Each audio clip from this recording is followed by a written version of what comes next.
الشيطان اللعين الرجيم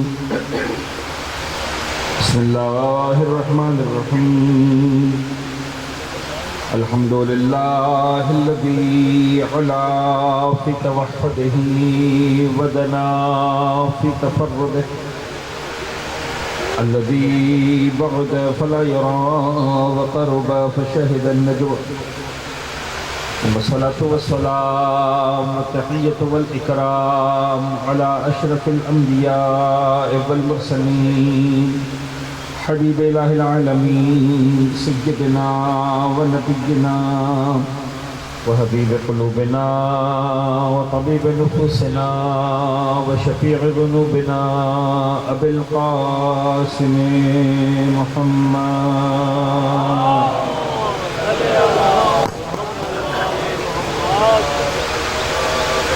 الطيبين الطاهرين المعصومين المنتجبين لا سيما على بقية الله في الأرضين وحجته على العالمين بلغنا الدائم ولا أعدائهم ومنكري فضائلهم وغاصبي حقوقهم أجمعين من يوم ظلمهم وغصبهم وعداوتهم إلى يوم الدين بسم الله الرحمن الرحيم اللهم كن لوليك الحجة بن الحسن صلواتك عليه وعلى آبائه في هذه الساعة وفي كل ساعة وليا وحافظا وقائدا وناصرا ودليلا وعينا حتى تسكنه أرضك طوعا وتمتعه فيها طويلا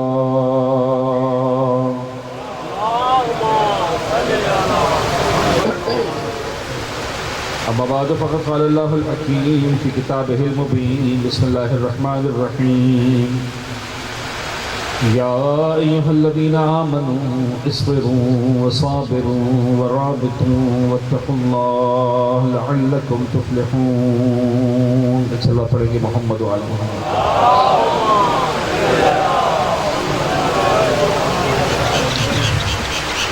عزیزان گرامی قدر حسب عدد اور حسب وعدہ ایک بہت ہی مختصر فقہی مسئلہ میں آپ عزیزان کی سماعتوں کی نظر کروں اور اس کے بعد ہم سلسلہ کلام کو انشاءاللہ آگے بڑھاتے ہیں. ایک مرتبہ صلوات پڑھتے ہیں محمد وآل محمد پر.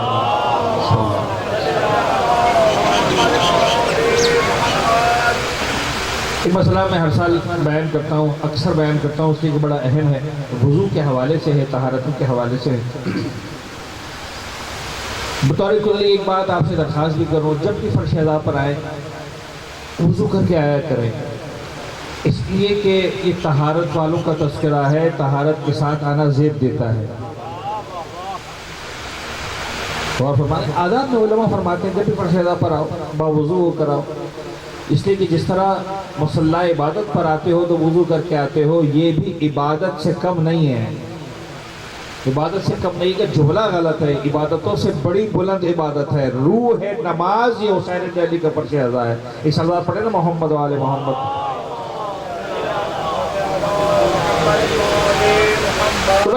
طہارتوں کے حوالے سے, وضو کے حوالے سے ایک بڑا اہم مسئلہ ہے اور جس پر توجہ ضروری ہے. وہ یہ ہے کہ جب آپ وضو کر رہے ہوتے ہیں تو کلی کرنا ہے, ناک میں پانی ڈالنا ہے, اس سے پہلے کلائیوں تک ہاتھ دھونا, یہ تو آداب ہیں, وضو کے مستحبات ہیں. جب واجبات پر بات شروع ہوتی ہے چہرہ دھونے پر اور دونوں ہاتھ دھونے پر, تو ایک مسٹیک بڑی کامن دیکھی گئی ہے اور یہ غلطی نہیں ہونی چاہیے. وہ یہ غلطی دیکھی گئی ہے کہ انسان جب چہرہ دھوتا ہے اس کے بعد جب ہاتھوں کی باری آتی ہے تو سیدھے ہاتھ دھونے کے بعد جب الٹا ہاتھ دھوتے ہیں تو بساط کرنے سے پہلے یہ بڑی پریکٹس دیکھی گئی ہے کہ الٹا ہاتھ پھر سیدھا ہاتھ پھر الٹا ہاتھ پھر سیدھا ہاتھ, دونوں ہاتھوں پہ ہاتھ پھیرا جا رہا ہوتا ہے. اہل زبان لوگوں کے لیے جملہ عرض کروں، باقی مومنین بھی یقیناً پہنچ جائیں گے جملے تک۔ جب آپ دونوں ہاتھوں پر ایک ساتھ ہاتھ پھیرتے ہیں تو آپ دونوں ہاتھوں پر ہاتھ نہیں پھیرتے، وضو پر پانی پھیر دیتے ہیں۔ غور فرمائیں، یعنی آپ اپنا وضو باطل کر دیتے ہیں، یہ وضو صحیح نہیں رہتا۔ صحیح کیسا ہے؟ صحیح یہ ہے کہ جب آپ چہرہ دھو رہے ہیں تو چہرہ دھوئیے، جب تک آپ چہرہ دھو رہے ہیں دھوتے رہیے۔ جب چہرہ دھونا مکمل ہو گیا اور سیدھے ہاتھ پر باری آ گئی تو اب آپ کو پلٹ کر چہرے پر ہاتھ پھیرنے کی اجازت نہیں ہے، غلطی سے بھی۔ یعنی اگر خدا نہ خاصا غلطی ہو گئی، عادت تھی، تو وہ دوبارہ نئے سرے سے وضو کرنا پڑے گا۔ جب تک سیدھا ہاتھ دھوتے رہیے، آرام سے کوہنی سے لے کر انگلیوں کے سرے تک پورا دھونا، یہ دھو لیے جب تک دھوتے رہیے۔ جب مکمل ہو گیا، الٹے ہاتھ پہ آ گئے، اب پلٹ کر سیدھے ہاتھ پر ہاتھ پھیرنے کی اجازت نہیں، غلطی سے بھی اجازت نہیں۔ یعنی اگر فرض کریں آپ سے غلطی ہو گئی، دھیان نہیں رہا، عادت تھی اور یاد آ گیا، وضو باطل ہے، نئے سرے سے شروع سے وضو کرنا پڑے گا۔ الٹا ہاتھ دھو رہے ہیں، الٹا ہاتھ دھوتے رہیے، آرام سے پورا ہاتھ دھو لیا ان لوگوں کے سرے تک۔ اس کے بعد سر کا مسح، پھر دائیں پیر کا مسح، اس کے بعد بائیں پیر کا مسح، اسی ترتیب کے ساتھ وضو ہوگا۔ پیچھے پلٹ کر آنے کی اجازت کسی مقام پر نہیں ملتی۔ صلوات پڑھ دیجیے گا محمد وعلی محمد۔ عزیزان گرامی، عشر اولیٰ کی مجالس کے لیے سورہ مبارک آل عمران کی آخری آیت، یعنی 200ویں آیت کا انتخاب کیا میں نے آپ کے سامنے پڑھنے کے لیے۔ ارشاد رب العزت ہوا، یا ایھا الذین آمنوا اصبروا وصابروا ورابطوا واتقوا اللہ لعلکم تفلحون۔ بڑی اہم آیت ہے، بڑے اہم پیغامات ہیں اس آیت کے۔ یا ایھا الذین آمنوا، خود اس لفظ کے اندر ایک چاشنی ہے، خود اس یا ایھا الذین آمنوا کے اندر ایک تاثیر ہے۔ قرآن ساری انسانیت کے لیے ہدایت ہے، اس میں کوئی شک نہیں۔ جو پڑھے گا اس کو ہدایت ملے گی، جو ہدایت دینا چاہے گا اس کو ہدایت ملے گی۔ لیکن 6500 سے زیادہ آیتوں کے اندر کچھ 90 کے لگ بھگ آیتیں ہیں کہ جہاں پر قرآن مجید نے یا ایھا الذین آمنوا کا لفظ استعمال کیا، اور اہل بیت اطہار کی طرف سے، پیغمبر اکرم کی طرف سے اس لفظ پر خاص عنایت ہے، یا ایھا الذین آمنوا۔ میں آپ کے سامنے جملہ پیش کروں، بڑا عجیب ہے، مولائیوں کے لیے بڑا کام کا جملہ ہے۔ پیغمبر اکرم جب غدیر کے خطبے میں، ہم نے غدیر کے خطبے سے ہمیں کیا معلوم ہے؟ ہمیں صرف ایک جملہ معلوم ہے غدیر کے خطبے کا۔ جب سرور کائنات نے امیر کائنات کو اپنے ہاتھوں پر بلند کیا اور سارے مجمع کے سامنے مخاطب ہو کے فرمایا، من کنت مولا ہو فہذا علی مولا، جس کا میں مولا ہوں اس کا یہ علی مولا۔ ہم کو یہی یاد ہے۔ پھر بھی مومنین کو کچھ اور الفاظ یاد ہیں، اور میں یہ الفاظ بھی ہیں، اللہم وال من والاہ وعاد من عاداہ وانصر من نصرہ واخذل من خذلہ۔ غور فرمائیں، پیغمبر اکرم امیر کائنات کے مقام کو کس انداز سے پیش کر رہے ہیں۔ اللہم وال من والاہ، پالنے والے تو اس سے محبت کر جو علی سے محبت کرے۔ ذرا غور تو کیجئے جانے گرامی، بنتا یہ ہے کہ بابا جو خدا سے محبت کرے اس سے تم محبت کرنا۔ یہ جملہ نہیں فرما رہے پیغمبر اکرم، خدا سے کہہ رہے جو علی سے محبت کرے تو اس سے محبت کرنا۔ اللہم وال من والا وعاد من وعدہ وانصر من نصرہ واخذل من خذلہ، جو اس سے نفرت کرے، جو اس سے دشمنی کرے، بابو تو اس سے دشمنی کرنا، جو اس کی مدد کرے تو اس کا مددگار رہنا، جو اس کے ساتھ بدتمیزی کرے پالنے والے تو اس کو مخذول کرتے رہنا۔ عجیب انداز ہے۔ یہاں پر اس خطبے میں ایک عجیب جملہ پیغمبر نے ارشاد فرمایا جو بڑی توجہ والا ہے۔ فرماتے ہیں اے مسلمانوں، یعنی جو سارے یا ایھا الناس، جو سارے لوگ موجود تھے، پیغمبر مسلسل مختلف الفاظ سے خطاب کر رہے تھے، یا ایھا المسلمون یا ایھا الناس، فرمایا سنو، قرآن نے جہاں جہاں بھی یا ایھا الذین آمنوا کا لفظ استعمال کیا ہے، جن جن انسانوں کو یہ لفظ شامل ہو رہا ہے، جہاں جہاں تک یہ لفظ جا رہا ہے، جہاں جہاں تک اس کی رسائی ہے، جہاں جہاں تک یہ لفظ پہنچ رہا ہے، سنو مسلمانوں، جہاں تک بھی قیامت تک یہ لفظ جائے گا، اگر ان یا ایھا الذین آمنوا کا کوئی سید و سردار ہے تو میرے اس بھائی علی بن ابی طالب کے سوا کوئی نہیں۔ یا علی یا علی یا علی ایک سلوات پڑھتے ہیں محمد و آل محمد۔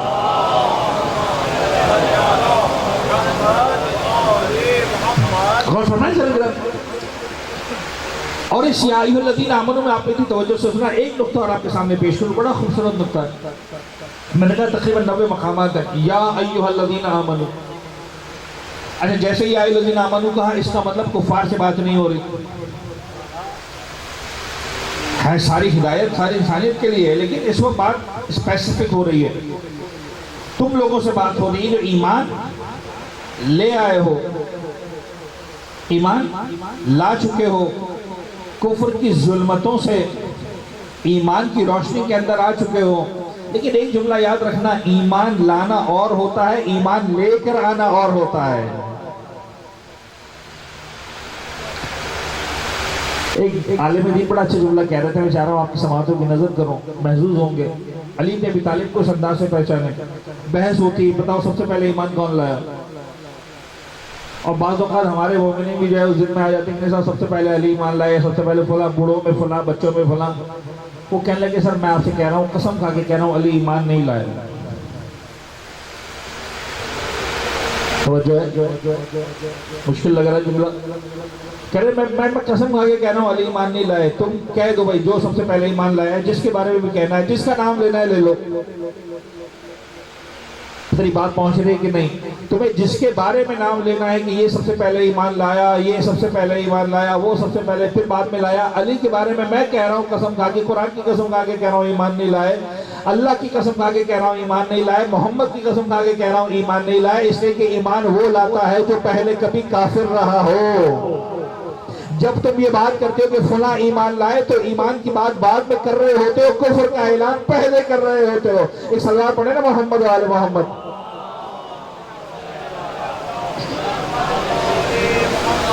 تو قرآن نے 80-90 مقامات پر یا ایھا الذین، 90 مقامات تقریباً، ویسے 89 یا 91 ہے، میں تھوڑا سا مس کر رہا ہوں، یا ایھا الذین آمنوا کا لفظ استعمال کیا۔ اور جب بھی یا ایھا الذین آمنوا کا لفظ استعمال کیا، بڑا اہم ہے، کبھی اس حوالے سے مطالعہ قرآن ہونا چاہیے کہ بطور خاص پروردگار عالم نے مجھ سے آپ سے مخاطب ہو کر کیا کہا ہے، یا ایھا الذین آمنوا، کیا ذمہ داریاں بیان کی ہیں، اور اکثر مقامات پر احکامات بیان کی ہیں۔ اکثر مقامات پر اے ایمان لانے والوں تمہیں یہ کرنا ہے، اے ایمان لانے والوں تمہیں یہ کرنا ہے، تمہاری ذمہ داری یہ ہے، تم یہ کرو، تم یہ کرو، تم یہ کرو۔ لیکن اس 90 مقامات میں ایک عمل ایسا آیا صاحبان ایمان کے لیے، ایک ذمہ داری ایسی بیان کی پروردگار عالم نے، کہا سنو یہ ذمہ داری ایسی ہے کہ یہ صرف تمہیں نہیں دوں گا، سب سے پہلے خود اس پہ عمل کروں گا۔ توجہ ہے، عجیب ہے، یعنی یہ مقام بڑا عجیب ہے کہ وہ لا شریک صاحبان ایمان کے ساتھ شریک ہو رہا ہے اس عمل میں۔ کہا سنو یہ عمل تم سے کرواؤں گا، تم سے کرنے کا کہوں گا، لیکن تم سے بعد میں کرواؤں گا، پہلے خود کروں گا یہ عمل۔ معبود ایسا کون سا عمل ہے؟ کہا نہیں سنو، صرف خود نہیں کروں گا، اپنے ملائکہ سے بھی کرواؤں گا۔ اور واحد مقام قرآن مجید پہ جہاں بھی یا ایھا الذین آمنوا کا لفظ آیا ہے، آیت کے آغاز میں آیا ہے، کبھی بھی آیت کے درمیان میں نہیں آیا۔ 90 مقامات میں سے، 89 مقامات میں سے ہر مقام پر یا ایھا الذین آمنوا کا لفظ آیت کے آغاز میں آیا ہے، صرف ایک مقام پر آیت کے درمیان میں آیا ہے، اور یہ وہ مقام ہے کہ جہاں پر یا ایھا الذین آمنوا بعد میں کہا، اپنے بارے میں پہلے کہا۔ وہ آیت آپ کے سامنے پڑھوں گا، آپ کے لیے واضح ہو جائے گی۔ ان اللہ و ملائکتہ یصلون علی النبی یا ایھا الذین آمنوا صلوا علیہ وسلموا تسلیما۔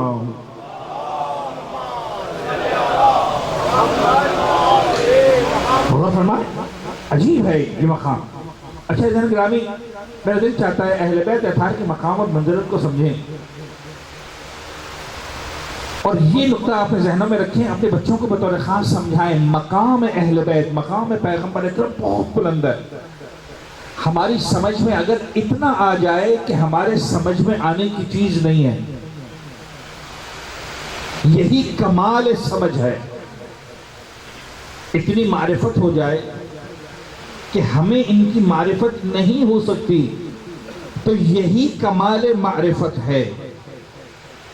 یہ جملہ میں نے آپ کو دے دیا، اس کو رکھیں اپنے پاس سنبھال کر. سرکار ایک بات ہے، میرے ایک سوال کا جواب دیتے نوجوانوں سے پوچھ رہا ہوں. اگر ایک کام پروردگار کر لے تو اس کے بعد کمی کون سی رہ جاتی ہے جو میں اور آپ پورا کریں گے؟ اتنی بات پہنچ رہی کہ نہیں؟ اگر ایک کام کی ذمہ داری پروردگار خود لے لے تو اس کام میں کمی کون سی رہ جائے گی؟ کون سا نقص رہ جائے گا؟ کون سا عیب باقی رہ جائے گا؟ کون سی کمی رہ جائے گی کہ اس کو مجھے اور آپ سے کہا جائے کہ تم آ کر اس کو پورا کرو؟ پروردگار نے کیا تو ہے لیکن اتنا رہ گیا ہے. جب خدا نے کہہ دیا ان اللہ و ملائکتہ یصلون علی النبی، پروردگار ہر طرح کی رحمتیں درود نازل کر رہا ہے، بھیج رہا ہے محمد و آل محمد پر. اب باقی کیا رہ گیا؟ میرے اور آپ کی اوقات کیا ہے کہ ہم محمد و آل محمد پر درود بھیجنے کی بات کریں؟ پالنے والے سمجھ میں نہیں آ رہا. کہا تمہاری سمجھ میں آ بھی نہیں سکتا، کام تو سارا میں نے کر دیا. کمال تمہارا یہ نہیں ہے کہ تم کرتے ہو تو ان کا کچھ فائدہ ہوتا ہے. تم جب درود بھیجتے ہو اپنی مودت کا اعلان کرتے ہو، اپنے رشتے کا اعلان کرتے ہو، اپنے عمل سے بتاتے ہو کہ پالنے والے میں بھی اس راستے پر ہوں جس پر پروردگار پہلے دن سے موجود ہے. تمہارے درود و سلام سے پیغمبر اکرم کو کوئی فائدہ نہیں ہونے والا. پروردگار کر چکا ہے وہ سارا کام. اس بلندی پر پروردگار یا تو مانو کی کوئی نقص ہے، یا تو مانو کی کوئی عیب ہے، یا تو مانو کی کوئی کمی رہ گئی ہے.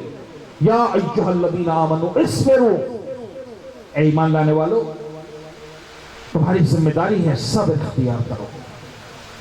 مرحلہ وار ان باتوں پر بات ہوگی. وصابروا، مصابرہ کرو، صبر کی منزل میں ایک دوسرے سے آگے بڑھنے کی کوشش کرو، ساتھ دو. جو اہل بیت اطہار کے راستے پر ہے، جو امیر کائنات کے راستے پر ہے، کائنات کا سچا ترین راستہ، بلکہ سچا راستہ وہی اہل بیت کا راستہ ہے، علی بن ابی طالب کا راستہ ہے. اور جب تم اس راستے پر آؤ گے تو مشکلات ضرور آئیں گی. حق کا راستہ آسان نہیں ہوتا، تکلیف آئیں گی، پریشانی آئیں گی. علی بن ابی طالب کے راستے پر ہو، اہل بیت اطہار کے راستے پر ہو، مصابرہ کرو. ورابطوا، اور مرابطہ کرو، سرحدوں کی حفاظت کرو. امام نے فرمایا، اور ایک مقام پر نہیں، میں نے تمام تفاسیر کا مطالعہ کیا، ہر بڑی تفسیر کے اندر، ہر چھوٹی تفسیر کے اندر اس آیت کے موقع پر پہنچ کر 5 امام سرکار کی حدیث ہیں، 6 امام سرکار کی حدیث ہیں، دوسرے ائمہ طاہرین کی حدیث ہیں، امام عسکری کی حدیث ہیں.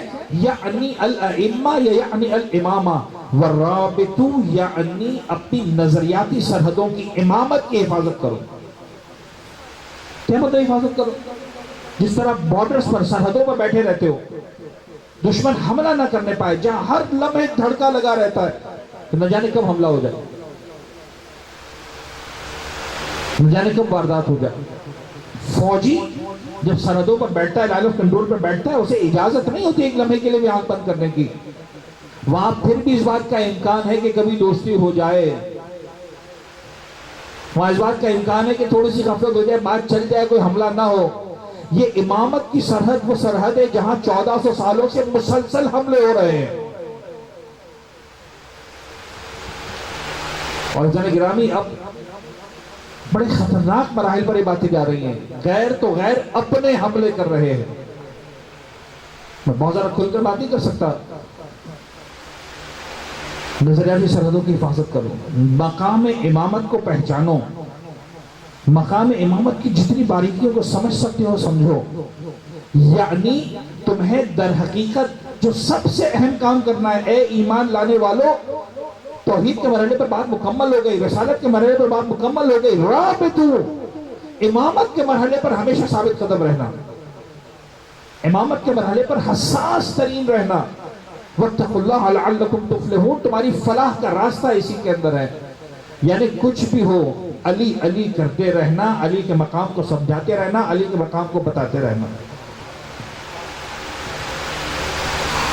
میں کیسے عرض کروں؟ جب مولا عابد کا تذکرہ کرتے ہیں نا، ہم یا خدا کا تذکرہ کرتے ہیں یا محمد کا تذکرہ کر رہے ہوتے ہیں، بظاہر لگ رہا ہوتا ہے یہ علی کا تذکرہ کر رہے ہیں۔ مجھے بڑا ایک خوبصورت نقطہ یاد آپ کے سامنے پیش کروں، سلوات پڑھے محمد والے۔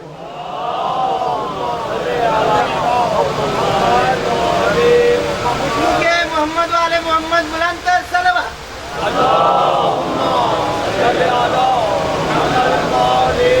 بڑا خوبصورت نقطہ ہے، جب مولا کائنات کی ولادت ہوئی ہے خانہ کعبہ میں،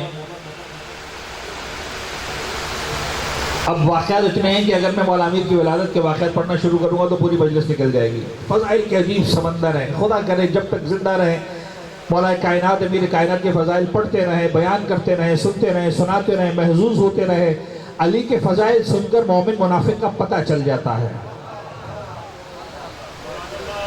خدا گواہ ہے، چہروں کی مسکراہٹ بتا دیتی ہے، چہروں کی بشاشت بتا دیتی ہے کہ بابا حلال دودھ پیا ہے اور نجیب گھرانوں میں پرورش پائی ہے۔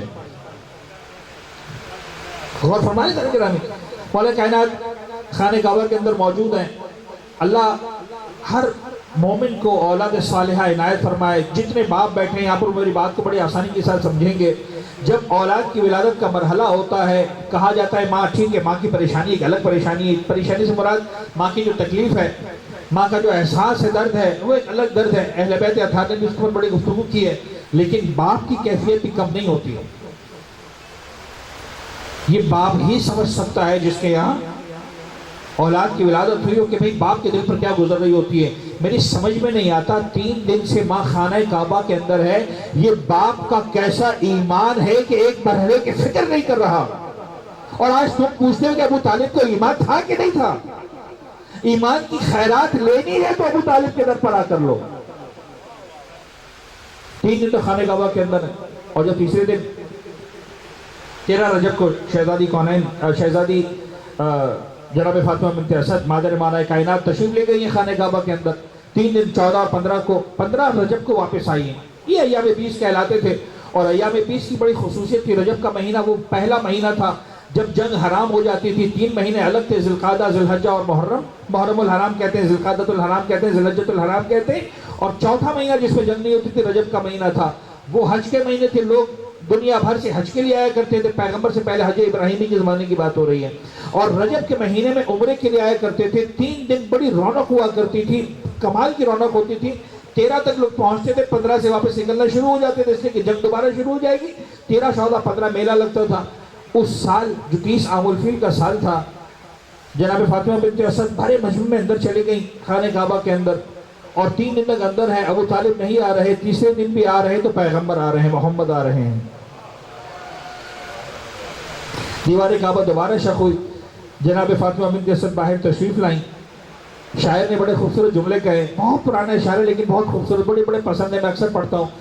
جب اعلیٰ کائنات کو لے کر واپس آئیں جناب فاطمہ بنت اسد، شاعر کہتا ہے دونوں کی نگاہوں میں فرقت کے گلے ہوں گے، دونوں کی نگاہوں میں فرقت کے گلے ہوں گے، ہونٹوں پہ تبسم کے کچھ پھول کھلے ہوں گے۔ کعبے سے کوئی پوچھے اس وصل کے منظر کو، جب نور کے 2 ٹکڑے آپس میں ملے ہوں گے۔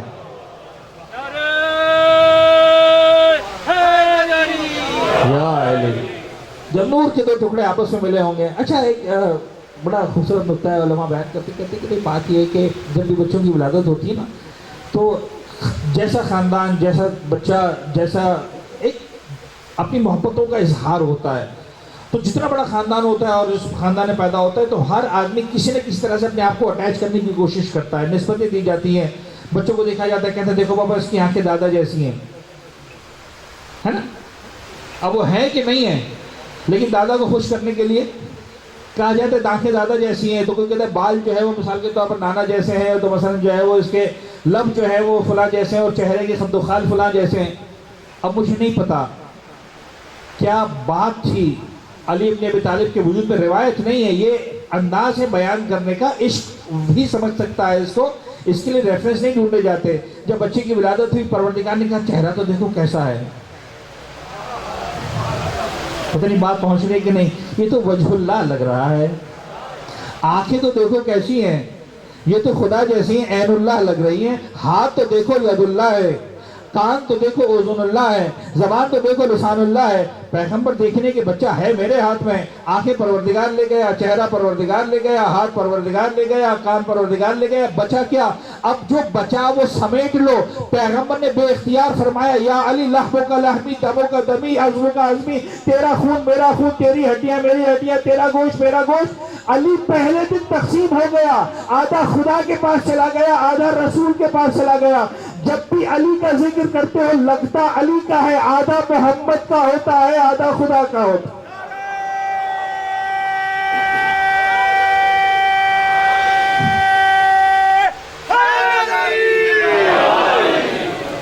اور محمد و آل محمد بلند در صلوات۔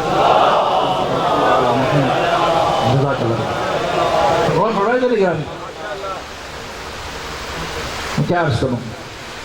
وہ راہ پہ تو اس امامت پر استوار رہنا۔ میں نے دیکھا کل کی ہماری گفتگو بڑی فاسٹ ہوئی، میں نے سوچا تھوڑا سا ریلیکس ہو کر ہم بات کو آگے بڑھائیں۔ مشکل موضوعات ہیں۔ احیاء دین میں ائمہ طاہرین کا کردار، زمانے کے امام پر بات ہو رہی تھی، میں نے کہا تھا ہم مرحلہ وار بات کو آگے بڑھائیں گے، ہمارے وقت میں گنجائش بڑی کم ہوتی ہے۔ بڑی اذیتوں سے گزرا ہے مذہب اہل بیت، میں آپ کو صحیح عرض کر رہا ہوں، بڑی اذیتوں سے مراد بڑی مسائل سے گزرا ہے۔ آج 1400 سال کے بعد آج ہم فرشیدہ بچھا کر حسین حسین کر رہے ہیں، اس کے پیچھے بڑی پلاننگ ہے، بڑی قربانیاں ہیں۔ ہم زمانے کے امام کے حوالے سے بات کر رہے تھے، میں کچھ واقعات زمانے کے امام کی خود ولادت ایک انتہائی اہم مرحلہ تھا۔ اگر تاریخ کو اٹھا کر دیکھیں زمانے کے امام کی ولادت خود ہسٹری کا ایک بہت بڑا معجزہ ہے کہ ہو گیا، ورنہ بنو عباس نے ہر طرح کا کام کر لیا تھا کہ زمانے کے امام کی ولادت نہ ہونے پر۔ آپ تاریخ کے اوراق کو اٹھا کر دیکھیں، آج جو کنٹروورسیز ہیں بلا وجہ نہیں ہیں، جو اسکالرز دیکھتے ہیں کنٹروورسیز بیان کرتے ہیں بلا وجہ نہیں ہیں۔ بظاہر اگر آپ تاریخ کے اوراق کو دیکھیں گے تو آپ کو نظر نہیں آئے گا کہ ہمارے 11ویں امام سرکار کی شادی بھی ہوئی ہے۔ لوگ پریشان ہو جاتے ہیں۔ تاریخ کا مطالعہ کرنے والا ان باریکیوں کو سمجھنا ہے، ان باریک گزرگاہوں سے گزرنا ہے تو زمانے کے امام کا وجود مقدس سمجھ میں آئے گا۔ میں نے کل اسی لیے بڑی تفصیل کے ساتھ، حالانکہ آپ کو لگا کہ بڑا رفتار کے ساتھ میں گزرا، لیکن بہرحال میں نے پورا واقعہ عرض کیا کہ کس طرح جناب نرجس خاتون بیت شرف امامت میں تشریف لاتی، وہ بھی 10ویں امام سرکار کی ظاہری اعتبار سے کنیز بن کر۔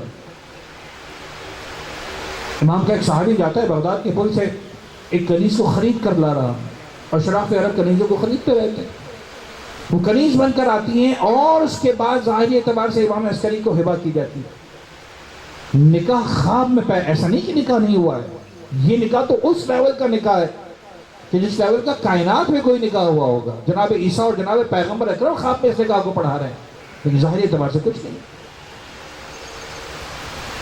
تاریخ کے اندر زمانے کے امام نے کس کس انداز سے مدد کی، میں نے کل ایک واقعہ جناب شیخ مفید کے حوالے سے پیش کیا تھا، میری خواہش تھی کہ شیخ مفید کے حوالے سے اور واقعہ پیش کروں گا، لیکن مجھے وقت اجازت نہیں دے رہا کہ میں علماء کے واقعات اس وقت بیان کروں، لہٰذا صرف زمانے کے امام پر اپنے آپ کو جو ہے فوکس کر رہا ہوں۔ مشہور ترین واقعات میں سے جہاں دین پر وقت آیا ہے اور اہل بیت اطہار نے مدد کی، زمانے کے امام نے مدد کی ہے، ایک واقعہ بحرین کا واقعہ، علامہ مجلسی نے لکھا ہے، نجم ثاقب نے لکھا ہے، اور کتابوں نے اس واقعے کو بڑی تفصیل کے ساتھ، علامہ مجلسی نے قابل اعتماد افراد کے حوالے سے اس کو لکھا ہے، اور بحرین میں آج بھی اس عالم بزرگوار کی قبر مطہر موجود ہے، جو ہے وہ مرجع خلائق ہے، لوگ جاتے ہیں وہاں پر زیارت کے لیے، فاتحہ پڑھنے کے لیے۔ شیخ محمد ابن عیسیٰ وہ اس واقعے کا مرکزی کردار ہے، اور پھر اس کے بعد مرکزی کردار زمانے کے امام کی ذات مقدس ہے۔ بحرین کا والی ناصری، تعداد بحرین میں آج بھی اہل بیت کے ماننے والوں کی زیادہ ہے، لیکن ولایت ناصریوں کے پاس ہے۔ اب یہ علامہ مجلسی سے کتنا پہلے کی بات ہے، میں ریسرچ کرتا رہا، مجھے نہیں مل پایا ایگزیکٹلی ٹائم فریم، لیکن علامہ مجلسی نے لکھا ہے تو ایک انداز ہے کہ 50-100 سال سے زیادہ پہلے کی بات نہیں ہے۔ ناصری حاکم ہے اور اس کا وزیر ناصبیت میں اس سے بھی آگے ہے، اور ایک مرتبہ ایک عجیب معجزہ سا ہوا وہاں پر۔ اب میں لفظ اس لیے استعمال کر رہا ہوں تاکہ پھر باب واقعہ مکمل کرتے ہوئے آپ کو مزہ آئے۔ بڑا عجیب سا معجزہ ہوا، وہ ایک انار لے کر آیا، وہ وزیر اپنے اس ناصبی والی کے پاس، کہا صاحب یہ انار دیکھیں کیا معجزہ ہے اس کے اندر. کیا انار بنا ہوا ہے قدرت کی طرف سے درخت پہ ہوگا, لیکن اس پر عجیب انداز سے کلمے کے الفاظ لکھے ہیں, لا الہ الا اللہ محمد رسول اللہ فلاں فلاں فلاں فلاں خلفاء اللہ, ناموں کے ساتھ باقاعدہ. کہ اس سے بڑھ کر دلیل کیا ہوگی کہ پروردگار کی طرف سے باقاعدہ نام لکھے ہوئے آ گئے. دیکھا باقاعدہ ہاتھ سے نہیں لکھا گیا, یہ قدرتی طور پر اس انار کے اندر نقش ہے, رب العزت کی طرف سے آیا ہے. یہ اہل بیت اطہار کے ماننے والے خیال رکھیں, اس طرح کے معجزوں پر بھروسہ نہ کیا کریں. اہل بیت اطہار کا مقام بہت بلند ہے. اہل بیت اطہار کا معجزے کے لیے کافی حدیث ہے. کسا انی ما خلقت السماء مبنیۃ ولا ارضا مدحیۃ ولا قمرا منیرا ولا شمسا مضیئا ولا فلکا یدور ولا بحر یجری ولا فلک یسری الا فی محبت هؤلاء الخمسة الذین هم تحت القضاء. جہاں پروردگار ذاکر بن کر پنجدر پاک کے فضائل پڑھے انہیں پنجدر کہتے ہیں. اب یہ لے کر آگے کہا صاحب کیا کریں, یہ تو حقانیت کی دلیل ہے. دشمنی تو ہے, ناصبیت تو ہے, اہل بیت اطہار سے نفرت نعوذ باللہ اور اہل بیت کے ماننے والوں سے دشمنی تو ہے. لہٰذا کیا کیا جائے, قائد کے سامنے پیش کرو. حکم حاکم مر کے وفاجات کا سنو یہ معجزہ ہے, یا تو تسلیم کر لو اور یا پھر اپنے آپ کو نان مسلم مائنورٹی مان لو اور جزیہ دینے کو تیار ہو جاؤ. اور اگر یہ دونوں میں سے کوئی کام نہیں کرو گے تو ہم تمہارے ساتھ جنگ کو حلال سمجھیں گے, تمہارے مردوں کو مار ڈالیں گے, تمہاری عورتوں کو کنیز بنا لیں گے, تمہارے بچوں کو غلام بنا لیں گے, کسی کو نہیں چھوڑیں گے. علماء کرام سارے جمع ہوئے, کہا حاکم 3 دن کا وقت چاہیے, 3 دن کا وقت لے لو, اپنے ارتباط کو زمانے کے امام کے ساتھ مضبوط بناؤ. اس سے کہ ایک نہیں کئی مقامات پر سرکار حجت نے توقیات مقدسہ میں لکھا ہے ہم تمہیں بھولتے نہیں ہیں. اِنَّا لَا نَاسِينَ لِذِكْرِكُمْ وَلَا مُحْمِلِينَ غَيْرَ مُحْمِلِينَ لِمُرَاعَتِكُمْ. ہم تمہارے ذکر کو بھولتے نہیں ہیں, ہم تمہارا خیال رکھنے میں کہیں کوتاہی نہیں کرتے. آزمائش اپنی جگہ, امتحان اپنی جگہ, اہل بیت کے راستے پر جو آیا اسے آزمائشوں سے گزرنا ہے, یہی اس کا کمال ہے. لیکن ہم تمہارا ذکر بھولتے نہیں, ہم تمہیں فراموش نہیں کرتے ہیں. انہوں نے 3 دن کا وقت مانگا, آپس میں جمع ہوئے, کیا کریں. صالحین جو اس دور کے تھے 10 افراد کو چنا گئے, ان 10 میں سے بھی کیٹیگرائز کر کے 3 افراد کو چنا گیا کہ یہ صالح ترین افراد ہیں, بزرگوار ترین افراد ہیں. ان سے کہا کہ آپ کچھ کریں, اب 3 رات ہیں, ہر رات ایک کو بھیجا گیا صحرا میں جا کر ساری رات عبادت کرے, زمانے کے امام سے توسل کرے, مولا ہماری مدد کرو. پہلی رات ایک عالم بزرگوار گئے, ان کا نام نہیں لکھا ہسٹری میں, ظاہر سی باتیں نہیں ہونا چاہیے تھا. دوسرے عالم دن گئے, دوسرے دن. تیسری رات محمد ابن عیسیٰ, جن کی قبر آج بھی مرجع خلائق بحرین کے اندر, جو لوگ بحرین میں رہتے ہیں جن کا کوئی تعلق ہو جا کے پوچھ سکتے ہیں. یعنی ایسی بات نہیں جو صرف ہوا کے اندر کر رہے. ساری رات ذکر کرتے رہے, عبادت کرتے رہے, مولا کو پکارتے رہے, استغاثہ کرتے رہے. جب رات ختم ہونے کا وقت نزدیک آیا, دیکھا کہ ایک عرب آیا, ایک سوار آیا سامنے سے, سامنے سے عرب آیا اور آ کر پوچھا ہے محمد ابن عیسیٰ کیا بات ہے, کیوں اتنے پریشان نظر آ رہے ہو, میں دیکھ رہا ہوں کہ تم مفل تکلیف کے عالم میں ہو, کیوں اس بے چینی کا مظاہرہ کر رہے ہو. محمد ابن عیسیٰ نے کہا کہ بھائی تو اپنے کام سے کام دے, مجھے ایک بہت ضروری کام ہے, بہت مشکل کے اندر ہوں, اور یہ میں کسی سے نہیں کہہ سکتا, ایک خاص ذات اور ہستی ہے صرف اسی سے کہہ سکتا ہوں, صرف زمانے کے امام کو بتا سکتا ہوں, مجھے کس لیے نہیں بتا سکتا. حضرت گرامی جملے سنیں گے, دیکھیں انسان مومن کو اتنا اسمارٹ ہونا چاہیے. اس آنے والے نے کہا کہ اے محمد ابن عیسیٰ میں ہی زمانے کا امام ہوں, بتا مجھے تیرا مسئلہ کیا ہے. جیسے ہی جملہ سنا, محمد ابن عیسیٰ کی آنکھوں میں آنسو آ کے تڑپ کر کہا کہ اگر واقعہ آپ امام زمانہ ہے تو پھر میرے بیان کرنے کی ضرورت نہیں ہے.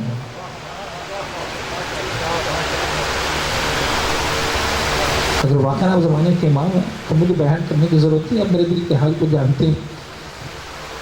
میں ایک جملہ جانے کہنا چاہ رہا ہوں. میں نے 3-4 ریفرنسز کے ساتھ اس واقعے کو پڑھا. جملہ جو میں ابھی کہہ رہا ہوں وہ نہیں ملا, لیکن میں نے بہت بزرگوار علماء سے جملہ سنا ہے, لہٰذا یہ جملہ میں آپ کی گوشہ گزار ضرور کر دیتا ہوں. اب آخر میں یا درمیان میں محمد بن عیسیٰ نے ایک سوال پوچھا، مولا اتنی دیر کیوں لگا دی آنے میں؟ تو میرے مولا نے تڑپ کر کیا جواب دیا سنو گے؟ تاکہ تمہیں یقین نہیں تھا کہ میں پہلی رات میں آ جاؤں گا۔ اپنے یقین کو مضبوط کرو زمانے کے امام پر۔ یا ابا صالح المہدی ادرکنی، یا ابا صالح المہدی، یہ لفظ یاد رکھے۔ جب تکلیف کے عالم میں ہو نا، جب اضطرار کے عالم میں ہو، جب پریشانی کے عالم میں ہو اور لگے کہ اب گنجائش نہیں ہے وقت کے اندر، تو اس الفاظ سے پکارا کرو، یا ابا صالح المہدی ادرکنی۔ مولا آپ میرے مسئلے کو جانتے ہیں اگر آپ ہیں؟ امام نے کہا مجھے معلوم ہے، انار والا واقعہ ہے نا، پریشان ہو رہے ہو۔ کہا مولا وہی بات ہے، کیا کریں؟ کہ دیکھو ہم تمہیں بتاتے ہیں۔ اب میں پورے تفصیل بہت مختصر کر رہا ہوں، اس لیے کہ پورا واقعہ مجھے نہیں سنانا۔ جو امام نے کہا وہی آگے اس نے کیا، یہ امام نے سارا کا سارا سمجھایا۔ اب یہ واپس آیا، محمد بن عیسیٰ واپس آتے ہیں اور آگر کہتے ہیں کہ بادشاہ ہم جواب لے کر آ گئے ہیں، لیکن ہم تمہارے سامنے سوال کا جواب نہیں دیں گے، ہم وزیر کے گھر جا کر اس سوال کا جواب دیں گے۔ عیسیٰ نے امام زمانہ نے بتایا تھا ہم وزیر کے گھر جا کر جواب دیں گے۔ کہا چلو وزیر کے گھر، مسئلہ نہیں ہے۔ وزیر کے گھر پہنچے، جیسا امام نے بتایا تھا دائیں طرف دیکھا ایک کمرہ تھا، کہا ہم اس کمرے میں جائے بغیر جواب نہیں دیں گے۔ جیسے اس کمرے کا نام آیا وزیر کے چہرے کا رنگ اڑ گیا۔ امام نے کہا تھا دیکھو خیال رکھنا تم سے پہلے وہ اس کمرے میں نہ جانے پائے، لہٰذا اب سارے معاملات بادشاہ سامنے ہیں، والی سامنے ہے، وزیر سامنے ہے، زندگی اور موت کا مسئلہ اہل بیت کے ماننے والوں کے لیے۔ کہا ہم ساتھ چلتے اس کمرے کے اندر گئے، کمرے کے اندر جا کے دیکھا جس طرح امام نے فرمایا تھا، ایک مقام پر ایک تھیلی موجود تھی، اس تھیلی کو نکال کر دیکھا، اس کے اندر مٹی کا ایک قالب موجود تھا۔ قالب کس کو کہتے ہیں؟ یعنی آج کل اس کے لفظ بنے گا انگریزی کا، مولڈ موجود تھا، مولڈ بنا دیا گیا تھا۔ اور وہ مولڈ اس طرح کا مولڈ تھا کہ انار جب چھوٹا تھا ایک مٹی سے مولڈ بنا لیا، اور اس مولڈ کے اندر جو ہے وہ یہ سارے کے سارے کلمات جو لکھے ہوئے تھے اس پر امبوز ہو گئے تھے، وہ سارے پہلے جس طرح سے لکھ دیے گئے تھے کہ جب وہ انار آہستہ آہستہ بڑا ہو اور یہ مولڈ اس انار پر لگا ہوا ہو تو خود بخود انار اس انداز سے ڈیولپ ہو جائے۔ دیکھ لیا اپنی آنکھوں سے، کہا بادشاہ یہ جس کو تو معجزہ سمجھ رہا ہے یہ معجزہ نہیں ہے، یہ سازش ہے۔ سازش کے ذریعے انار پر نام لکھے جاتے ہیں، معجزے کے ذریعے فرش پر اور عرش پر نام لکھے جاتے ہیں، جنت کے دروازوں پر نام لکھے جاتے ہیں۔ وہ بول سے نہیں لکھے جاتے، وہ پروردگار کی منشا اور مرضی سے لکھے جاتے ہیں۔ پڑھو معراج کی احادیث کو پتہ چلے گا کہ جنت کے دروازے پر کس کا نام لکھا تھا، پنجتن کے نام لکھے ہیں۔ جناب آدم کہا کرتے تھے نام کس کے ہیں جو عرش کے سائے میں لٹکے ہوئے ہیں، یہ پنجتن کے نام تھے۔ صدیوں جناب آدم کا نور رہا وہاں پر موجود رہا اور دیکھتے رہے۔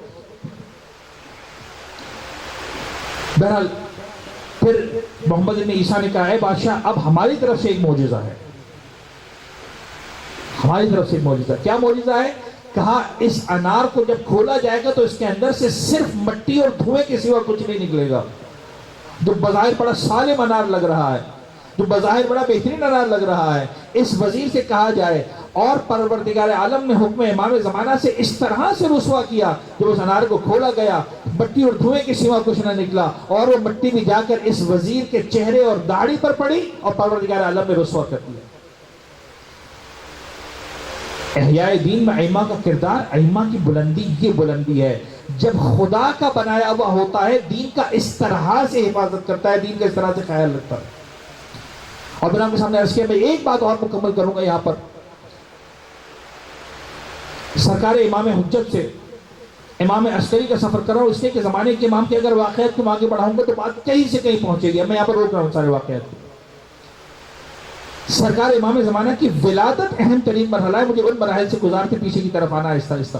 میں نے آپ سے عرض کیا 28 سال کے سن میں ہمارے 11ویں امام سرکار کی شہادت ہو گئی، صرف 28 سال کے سن میں، اور 10ویں امام کی شہادت کے بعد صرف 6 سال کے اندر، یعنی کل 6 سال دور امامت رہا ہمارے 11ویں امام سرکار کا۔ سن 254 ہجری 254 ہجرہ میں 10ویں امام کی شہادت ہوتی ہے، 260 کے اندر جو ہے وہ 11ویں امام سرکار کی شہادت ہو جاتی ہے، اور 255 کے اندر 10ویں امام سرکار کی شہادت کے 1 سال کے بعد ہمارے زمانے کے امام کی ولادت ہے۔ اور یہ کیسے ہو رہی ہے؟ سن 233 ہجری 233 ہجرہ کے اندر متوکل عباسی نے 10ویں امام سرکار کو کہاں بلا لیا؟ سامرہ۔ 11ویں امام سرکار کی ولادت کب ہے؟ سن 232 ہجری، یعنی 1 سال کا سن ہے 11ویں امام سرکار کا جب بابا کو بلا لیا گیا. اور تاریخ کے اوراق کو اٹھا کر آپ دیکھیں تو میکسیمم جو نظر آیا وہ یہ نظر آیا مجھے کہ 4 سال کے سن میں امام عسکری کو بھی سامرہ بلا لیا گیا. یعنی کب سے زیر نظر رکھا ہے؟ زیادہ سے زیادہ جب 11ویں امام کا سن 4 سال کا. 24 سال زیر نظر رکھا، 28 سال کے سن میں 11ویں امام کی شہادت ہو گئی. اور ان 24 سالوں میں یہی 28 سالہ زندگی میں بنو عباس کے اعتبار سے 11ویں امام سرکار کی شادی ہی نہیں ہوئی ہے. اور اس کے اندر بھی مسلسل بظاہر قید خانہ نہیں ہے لیکن نظر بندی کے اندر گھروں کو قید خانہ بنا کر رکھا ہوا. لفظ عسکر جو بعد میں آج ہم لقب کے طور پر استعمال کرتے ہیں، شان کے طور پر استعمال کرتے ہیں، اس زمانے میں باقاعدہ اہانت کے لیے استعمال کیا جاتا تھا لفظ عسکری.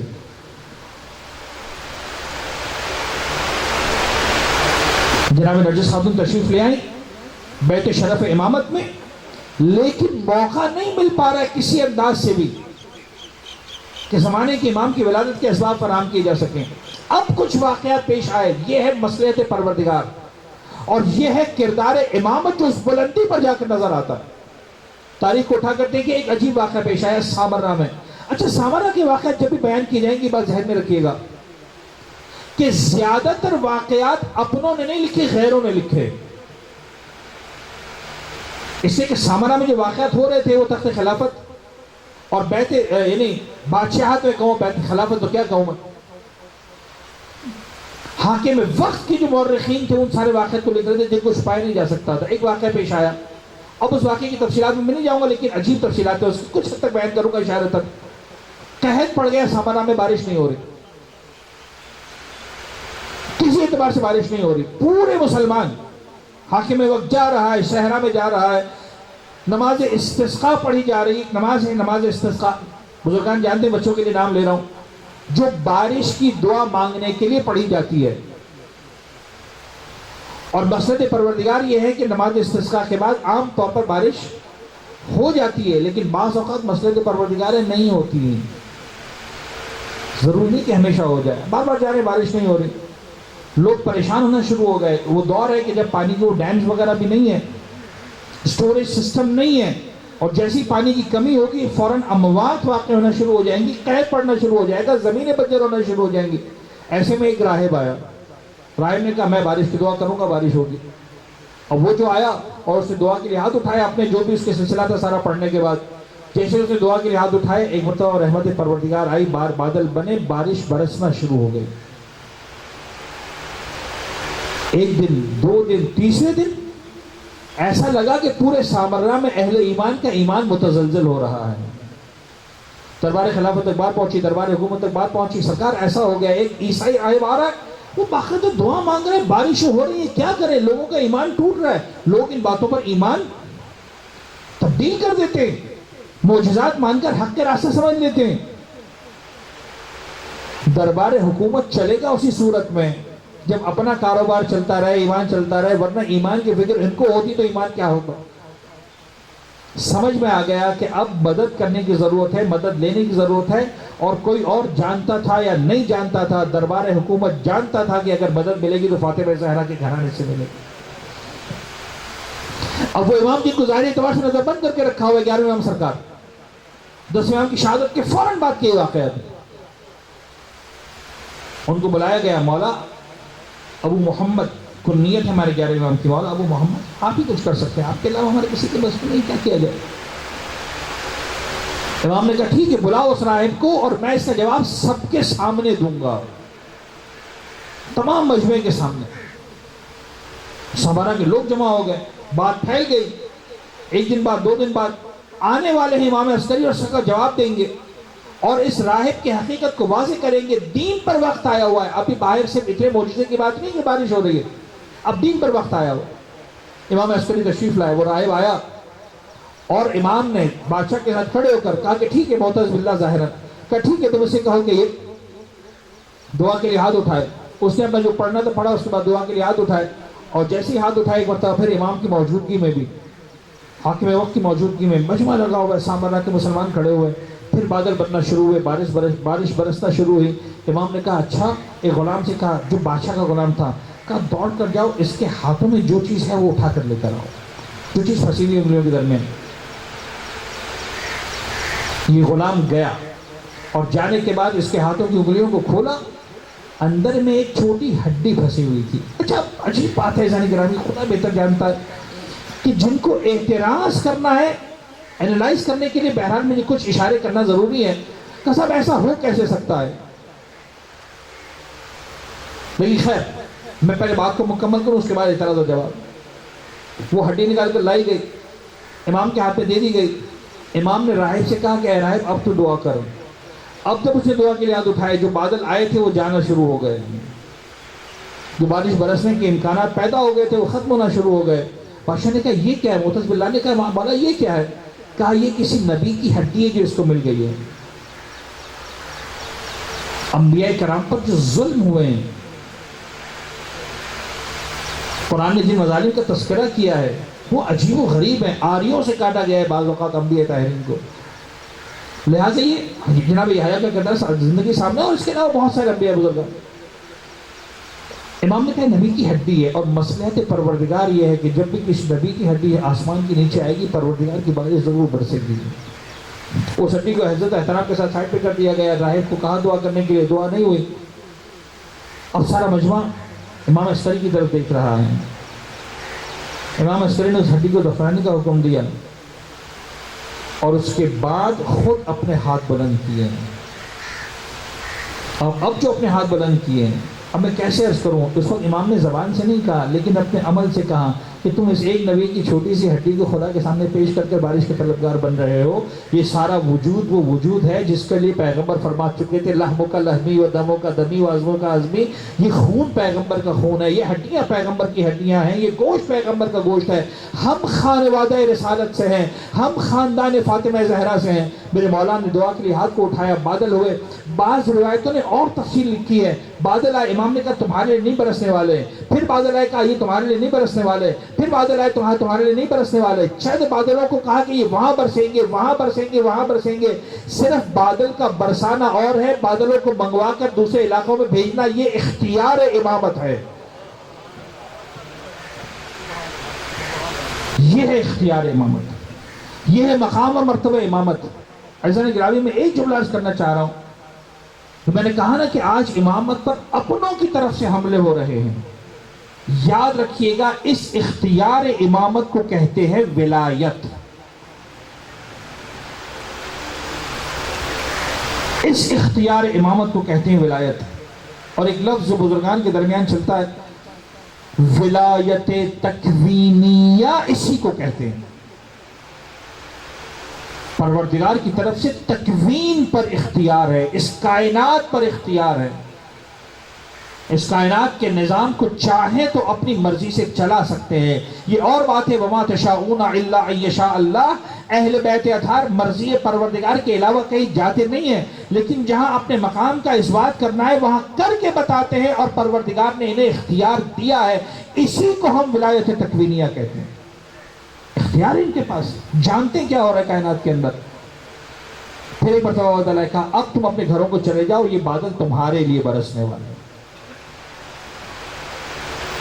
یہ ہے مقام امامت۔ انشاءاللہ احیاء دین میں ائمہ طاہرین کا کردار اس عنوان سے ہم گفتگو کو آگے بڑھائیں گے کہ محرم ہے،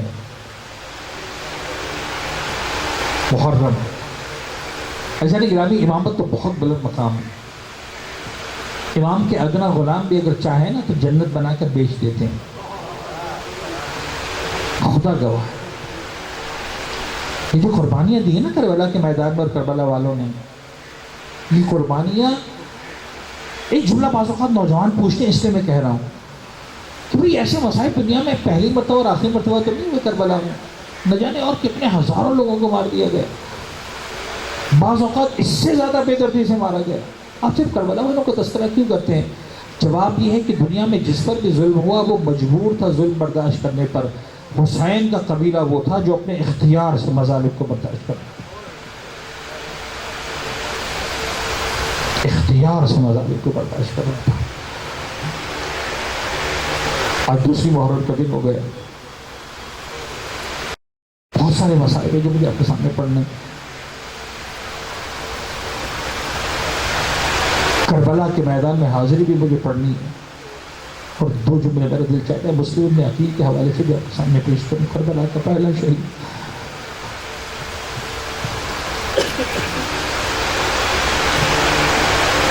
وہ کہتے ہیں حسین کو پتا تھا کہ نہیں پتا تھا کربلا میں کیا ہونے والا، انجانے میں آتے تھے.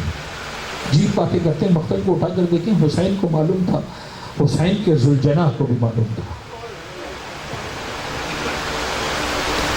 مقاتل نے لکھا ہے حسین کا ذوالجناح مقام پر آ کر رک گئے، آگے بڑھنے کو تیار نہیں ہے. تو گھوڑا آگے نہیں بڑھا. امام مصلحتاً کچھ کام کرتے ہیں، گھوڑے کو تبدیل کیا، دوسرے گھوڑے پر سوار ہو ایڑ دینے کی کوشش کی، وہ دوسرا بھی آگے بڑھنے کو تیار نہ ہوا. تیسرے گھوڑے کو، چوتھے گھوڑے کو، دو تین گھوڑے نہیں آگے بڑھے. امام نے کہا ٹھیک ہے رکو، یہاں کیا فرق بنا کرنا، جو لوگ نزدیک کے بنو اسد کا قبیلہ تھا ان کو لے کر آئے. بنو اسد کے قبیلے والے، تمہیں جگہ کا نام معلوم ہے اس علاقے کو کیا کہتے ہیں؟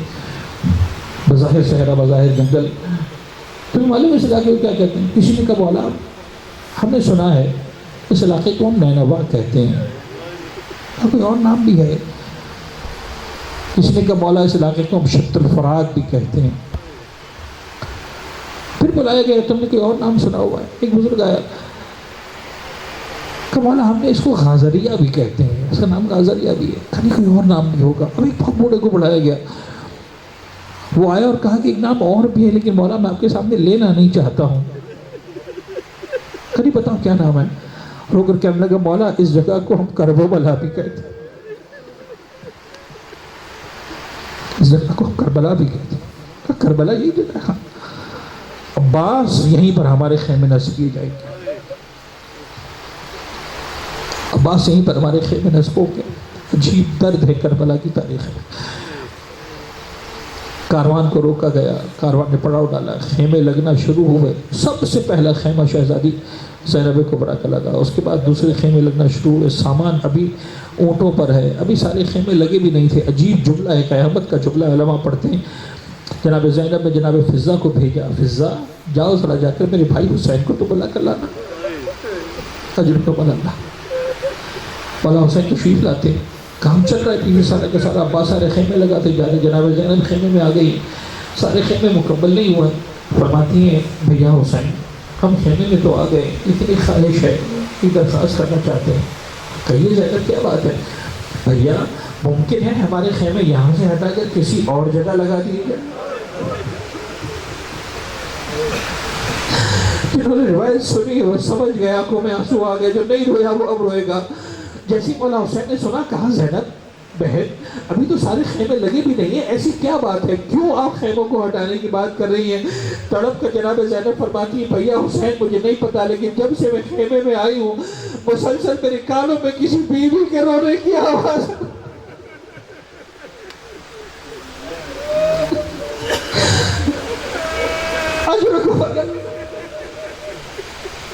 کربلا کے میدان میں حسین ابن علی جیسے ہی سنا تڑپ کے مولا حسین زینب تو نے نہیں پہچانا، یہ کسی اور بیوی کی آواز نہیں ہے، ہماری دکھیاری ماں فاطمہ زہرا کی آواز.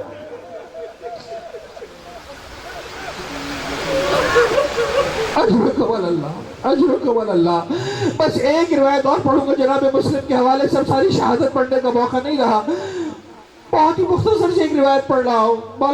میرا مولا حسین جا رہا ہے مکہ مکرمہ سے 8 ذی الحجہ کو نکلے ہیں، حج کے احرام کو عمرے کے احرام سے تبدیل کر کے. قیامت کا مصائب ہے، ساری دنیا حج کر رہی تھی، عرفات اور مزدلفہ کے میدانوں کی طرف جا رہی تھی، منی کے میدان کی طرف جا رہی تھی. ایک فاطمہ زہرا کا لال تھا جو کہ کاروان کو لے کر عراق اور کربلا کی طرف جا. عجیب ہے روایتوں کا انداز. مسلم کی شہادت یہاں نہیں پڑھوں گا، انشاءاللہ رات کو پڑھوں گا. سامنے سے کچھ مسافر آ رہے تھے، مولا حسین کے سامنے پہنچے. مولا حسین نے پوچھا کوفے کا احوال بتاؤ، ہمارے بھائی مسلم کا احوال بتاؤ. آنے والوں نے ایک مرتبہ اصحاب کو دیکھا کہا فرزند رسول سب کے سامنے بیان نہیں کر سکتے؟ امام نے کہا نہیں، میرے اصحاب باوفا صحابہ کے سامنے بیان کر سکتے ہو، کیا بات ہے؟ کہا مولا اتنا بتائیں، جب ہم نکل رہے تھے مسلم کے جنازے کو کوفے کی گلیوں میں کھینچا،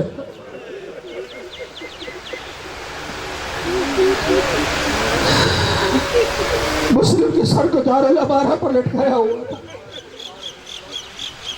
میرے مولا نے شہادت کی خبر سنی، مسافروں کو رخصت کیا۔ کچھ دیر کے بعد میرے مولا کو خیال آیا، مسلم کی بیٹی کو بلایا، مولا حسین سگے ماموں ہیں، مولا حسین کی جو ہمشیرہ ہے جناب مسلم کی اہل شریک حیات ہے، سگے ماموں ہیں، پیار کرتے بچوں سے، جناب مسلم کی بیٹی کو بلایا، اس بیٹا میرے پاس آتا، آپ کے پاس زانوں پہ بٹھایا، سر پر ہاتھ رکھا، پیار کیا۔ عام طریقہ تھا، پیار کیا کرتے تھے، اہل بیت تھا، بہت عجیب انداز سے پیار کیا کرتے تھے۔ مسلم کی بچی یہی سمجھ رہی ہے ماموں کو آج پیار آ رہا ہے، پیار کر رہے ہیں، جس طرح ہمیشہ شفقت کرتے ہیں، محبت کا اظہار کرتے ہیں۔ کچھ دیر بعد میرے مولا حسین نے ایک عجیب جملہ کہا، عجیب جملہ۔ ایک مرتبہ فضا کو بلایا، فضا تبرکات کے صندوق سے نئے گوشوارے لے کر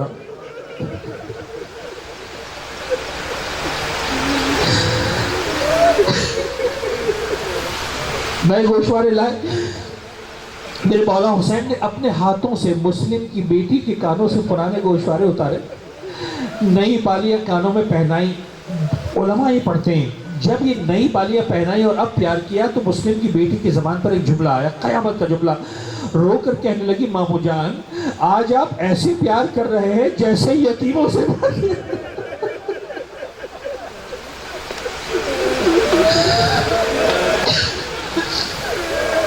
اجرکم اللہ، مامو جان آج آپ ایسے پیار کر رہے ہیں جیسے یتیموں سے پیار کیا جاتا ہے۔ امام حسین کی آنکھوں میں آنسو آ گئے، بچی کو سینے سے لگایا، آپ تڑپ کر ایک جملہ کہا بیٹی اگر تیرا بابا نہ رہا تو افسوس نہ کرنا، حسین کو آج سے اپنا بابا سمجھنا، آج سے سارے لاڈ حسین سے کرنا۔ 4 سال کی سکینہ دیکھ رہی تھی اور اتنا سمجھ میں آیا چھوٹی بچی کو، اگر کسی کا بابا مرتا ہے تو اسے یتیم کہتے ہیں، اور اتنا سمجھ میں آیا جب کوئی یتیم ہو جاتا ہے تو شفقت کا انداز ہی ہوتا ہے، پرانی بالیاں اتاری جاتی ہے، نئی بالیاں پہنائی جاتی ہے۔ میرا دل چاہتا ہے کہ حسین کی بیٹی ہی، مسلم کی بیٹی کا مقدر اور ہے، تیرا مقدر اور ہے۔ مسلم کی بیٹی کے کانوں میں نئے گوشوارے پہنائے گئے، سکینہ کے کانوں سے گوشوارے اتارے نہیں گئے، گوشوارے کھینچے گئے۔ ایک جملہ سننا، جب شام کے زندان میں بابا کا کٹا ہوا سر سکینہ کی گود میں آیا تھا تو 3 مصائب پڑے تھے۔ پہلا مصائب بابا کا پڑا تھا، بابا یہ کون ظالم تھا جس نے تمہاری داڑھی کو تمہارے خون سے رنگین کیا؟ اجرکم اللہ۔ اور آخر جملہ تیسرا مصائب سننے والا ہے، پہلا مصائب یہ تھا بابا یہ کون تھا جس نے تمہاری داڑھی کو تمہارے خون سے رنگین کیا؟ پھر رو کر دوسرا مصائب پڑھا، اس لیے کہ روتے روتے زینب کبریٰ کے سر پر نگاہ گئی، سیدانیوں کے سروں پر نگاہ گئی، رو کر کہنے لگی بابا میں تمہیں کیا بتاؤں، تمہارے جانے کے بعد سروں سے ردائیں چھین لی گئی، سروں سے ردائیں چھین لی گئی بابا۔ اور جو تیسرا مصائب پڑھا تھا وہ سکینہ نے اپنا مصائب پڑھا تھا، بابا میں تمہیں کیا بتاؤں، تیرے جانے کے بعد میرے کانوں میں گوشوارے پہنائے نہیں گئے بابا، گوشوارے کھینچ لیے گئے بابا، دیکھ میرے مظلوم بابا تیری سکینہ کے کانوں سے اب بلا ہو جا رہی۔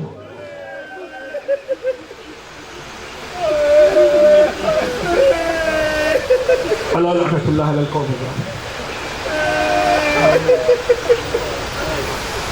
وسيعلم الذين ظلموا على محمد من ينقلب ينقلبون۔ ہمارے اس خلیل توسل کو اپنی بارگاہ میں قبول فرما، غم محمد و آل محمد کے سوا کوئی کو ہماری زندگی میں شامل نہ فرما، ہمارے ناسوں کو رومال حضرت زہرا میں جگہ عنایت فرما۔ بانیان اور حاضرین جہاں جہاں یہ مجالس ورچولی آن لائن سنی جا رہی ہیں، حاضرین سب کی حاجت و دعاؤں تمناؤں کو قبول فرما، توفیقات میں اضافہ فرما، جب تک زندہ رہے فرش اعضا سے ہمیں معبود محروم نہ فرما، فرش اعضا پر آنے والوں میں، فرش اعضا کی خدمت گزاروں میں، فرش اعضا پر بپا کرنے والوں میں ہم سب کا نام شامل فرما، جو بیمار ہے بالخصوص جن کے لیے بار بار دعائے صحت کی التماس ہے، شفائے کامل و عاجل عنایت فرما، بالخصوص اس کووڈ-19 میں جہاں جہاں مومنین مبتلا ہیں پالنے والے شفائے عنایت فرما، پورے عالم اسلام کو، وطن عزیز کو شفائے عنایت فرما، اس بلا کو سارے عالم انسانیت سے دور فرما، ہم سب کے رزق حلال و طیب میں کثرت و برکت و وسعت عنایت فرما، مقروضوں کا قرض و غیب سے ادا فرما، بے اولادوں کا اولاد صالحہ عنایت فرما۔ اس فرض ادا پر میرے معبود لوگ نہ جانے کیا کیا حاجتیں توائیں تمنائیں لے کر آتے ہیں، اس یقین کے ساتھ آتے ہیں جس طرح فطرس کو حسین کے جھولے سے شفا ملی تھی، آرزو ملی تھی، حسین کے فرش عزا میں اس جھولے سے زیادہ طاقت ہے، انشاءاللہ ہر دعا قبول ہوگی۔ پالنے والے ہر حاجت کو پورا فرما، ہر دعا کو پورا فرما۔ معبود محمد و آل محمد کا واسطہ قلب ناظرین امام زمانہ کو ہم سے راضی و خوشنود فرما، ہمارے گناہگاروں کو مولا کے دیدار سے منور فرما، مولا کو اذن ظہور عنایت فرما، ہمیں ان کے آبان و انصار میں شامل فرما۔ ربنا تقبل منا